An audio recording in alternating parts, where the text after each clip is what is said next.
குழந்தைகளுக்கான சத்திய கதைகள். கதை எண் 17, தேவனின் வாக்குறுதி. ஹலோ குட்டீஸ், இன்னைக்கு நாள் எப்படி இருந்துச்சு? நீங்கள் எல்லாம் ஹாப்பியாக உங்கள் சம்மர் வெக்கேஷனை என்ஜாய் பண்ணுறீங்கன்னு நான் நம்புகிறேன். ஓகே, இன்னைக்கு நம்ம ஒரு சூப்பரான ஒரு ஸ்டோரி எல்லாரும் அமைதியாக உட்காந்து கேட்க ரெடி ஆயிட்டீங்களா?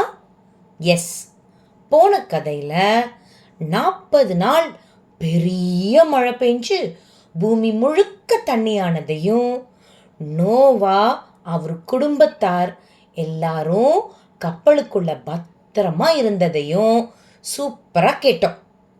அதுக்கப்புறம் என்னாச்சுன்னு தெரியுமா? அதுதான் இன்னைக்கான ஸ்டோரி. கேட்போமா? தண்ணி மெதுவாக வத்திடுச்சு, காஞ்சி போச்சு.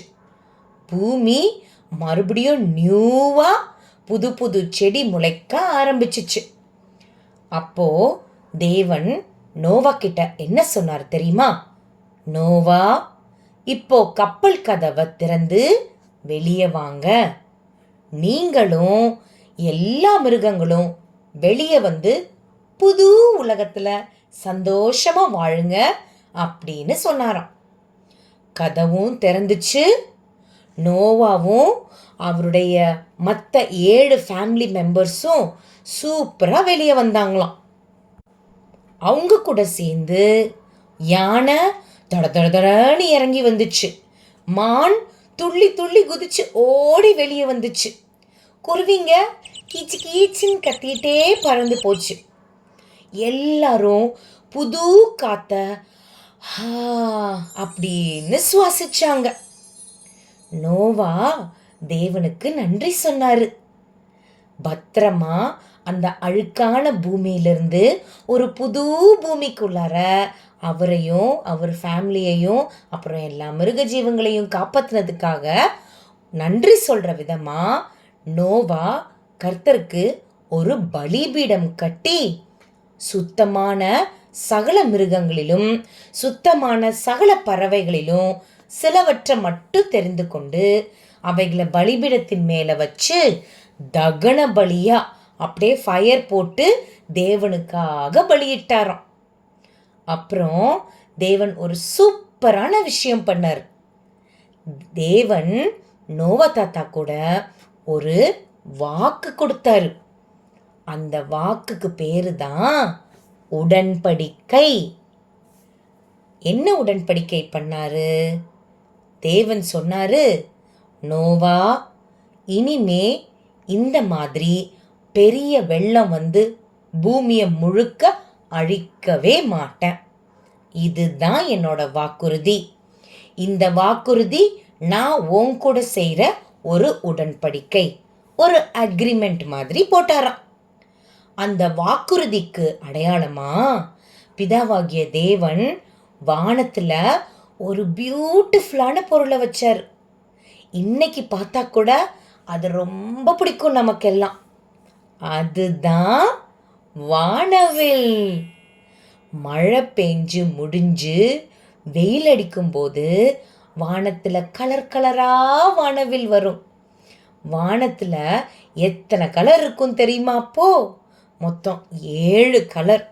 சிவப்பு, ஆரஞ்சு, மஞ்சள், பச்சை, நீலம், கருநீலம், ஊதா, இது மாதிரி 7 டிஃப்ரெண்ட் கலர்ஸில் ஒரு அழகான ஒரு விஷயத்தை அடையாளமாக வச்சார். இந்த 7 கலரும் எப்படி அழகாக ஒன்றா சேர்ந்திருக்கோ அப்படித்தான் தேவனோட நியாயமும் அன்பும் இந்த சத்தியத்தில் சேர்ந்திருக்கு. நோவா தாத்தா அந்த வானவில்ல பார்த்ததும் அப்பாடான்னு நிம்மதியாக இருந்தாராம்.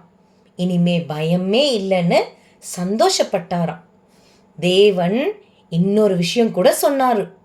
இனிமே கோடைக்காலம், குளிர்காலம், விதைக்கிற காலம், அறுக்கிற காலம் அப்படின்னு டிஃப்ரெண்ட்டான சீசன்ஸ்லாம் வரும். பகல் கரெக்டாக வரும், ராத்திரினா கரெக்டாக வரும். இது எதுவுமே நிற்காது. ஆஸ் யூஷுவல் கரெக்டாக எல்லாமே அதனுடைய காலத்தில் கரெக்டாக நடக்கும் அப்படின்னு சொன்னாராம். ஒரு நல்ல தேவன் பிள்ளைக்கிட்ட நான் உன்னை எப்பவும் கைவிட மாட்டேன்னு வாக்கு கொடுக்கிற மாதிரி தேவன் இந்த வானவில் மூலியமா உலகத்துல இருக்கிற எல்லாருக்கும் நான் உங்களை பாதுகாப்பா வச்சுப்பேன்னு வாக்கு கொடுக்கிறார். அதனால எப்பவும் நாம வானவில்ல பார்க்கும்போது என்ன நினைக்கணும் தெரியுமா? தேவன் சொன்னதுதான், அவர் சொன்னதை கண்டிப்பா செய்வார். பூமிய ஒரு நாள் பரதீசா மாத்துவேன்னு சொல்லியிருக்கார் தானே, அதை கண்டிப்பா செய்வாருன்றது தான் அந்த வாக்குறுதி. சரி செல்லம், தூங்குற டைம் வந்துருச்சு, இப்போ தூங்கலாம். கண்ணை மூடுங்க. ஒரு அழகான ரெயின்போவை மனசில் வச்சுக்கோங்க. கருப்பு மேகத்துக்கு நடுவில் அது எப்படி பளிச்சுன்னு 7 டிஃப்ரெண்ட் கலர்ஸில் தெரியுதோ அப்படிதான் தேவனோட அன்பும் நம்மளோட வாழ்க்கையில் எப்போவும் பிரகாசிக்கும், பியூட்டிஃபுல்லாக இருக்கும். கஷ்டம் வந்தாலும் பயப்படவே கூடாது. தேவன் நான் உன் கூட இருக்கேன்னு ரெயின்போ மூலியமா சொல்றாரு.